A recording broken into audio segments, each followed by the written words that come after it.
says, so when Jesus reached the spot, he looked up and Jesus calls him by name. He knows who the guy is. It said to him, Zacchaeus, come down immediately. I must stay at your house today. So he came down and he welcomed him gladly. I've mentioned before that my dad was a preacher, and as a child, I remember a sermon that he preached on Zacchaeus, and it was like from Zacchaeus' viewpoint, a view from the tree. Jesus calls him by name.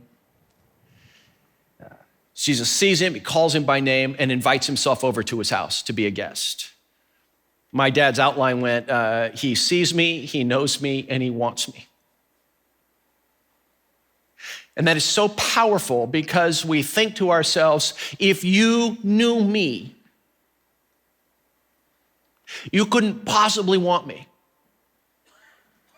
Jesus sees him, he calls him by name and says, I have now chosen my hospitality in Jericho, your house. He sees me, he knows me, he wants me, he can have me.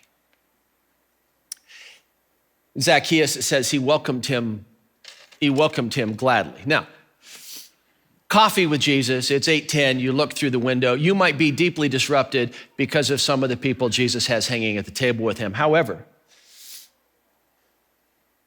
this is incredibly comforting when the person who is lost is you. When you lose your way, what if there's a space at the table reserved for you?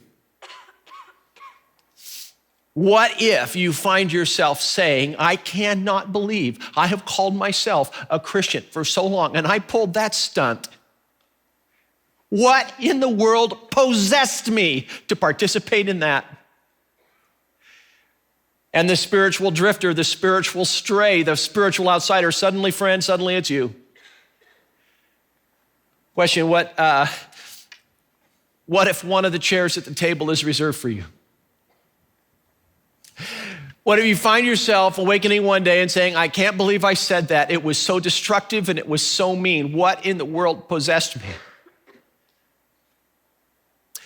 It might trouble us the amount of time that Jesus spent with people who had lost their way. This is incredibly comforting when we lose ours.